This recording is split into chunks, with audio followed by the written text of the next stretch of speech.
progress, always, even your mistakes.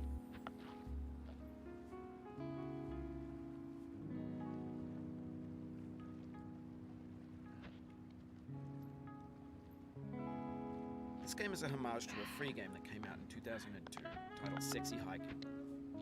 The author of that game was Jazuo, a mysterious Czech designer who was known at the time as the father of B games. And B games are rough assemblages of found objects. Designers slap them together very quickly and freely.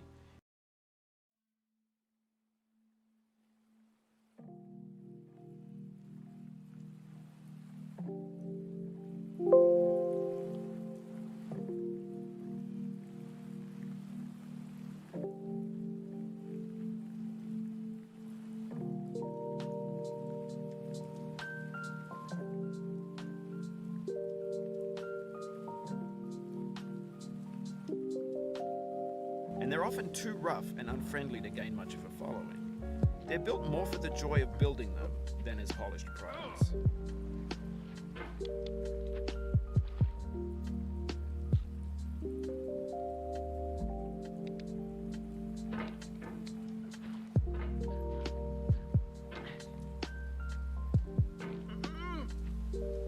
In a certain way, Sexy Hiking is the perfect embodiment of a B game.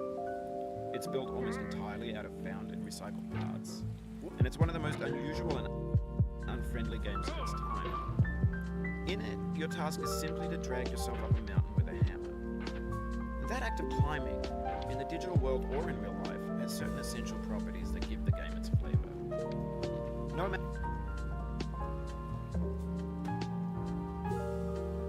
of forward progress is guaranteed.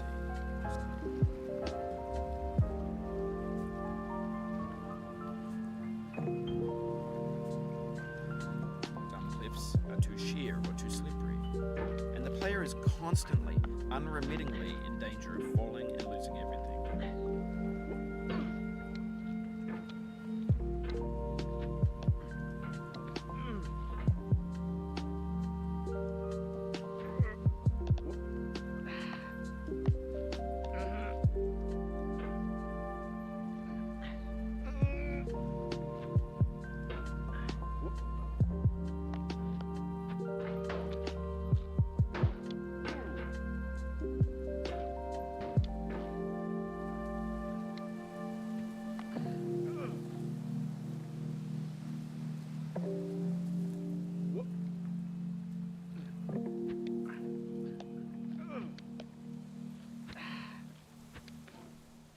Anyway, when you start Sexy Hiking, you're standing next to this dead tree that blocks the way to the entire rest of the game.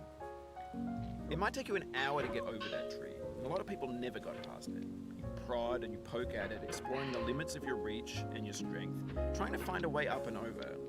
And there's a sense of truth in that lack of compromise. Most obstacles in video game worlds are fake. You can be completely confident in your ability to get through them once you have the correct method or the correct equipment or just by spending enough time. In that sense, every pixelated obstacle in Sexy Hiking is real. The obstacles in Sexy Hiking are unyielding, and that makes the game uniquely frustrating. But I'm not sure Jazuo intended to make a frustrating game. The frustration is just essential to the act of climbing, and it's authentic to the process of building a game about climbing. A funny thing happened to me as I was building this mountain. I'd have an idea for a new obstacle, and I'd build it, test it, and it would usually turn out to be unreasonably hard. But I couldn't bring myself to make it easier. It already felt like my inability to get past a new obstacle was my fault as a player rather than as a builder. Imaginary mountains build themselves from our efforts to climb them, and it's our repeated attempts to reach the summit that turns those mountains into something real.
When you're building a video game world, you're building with ideas.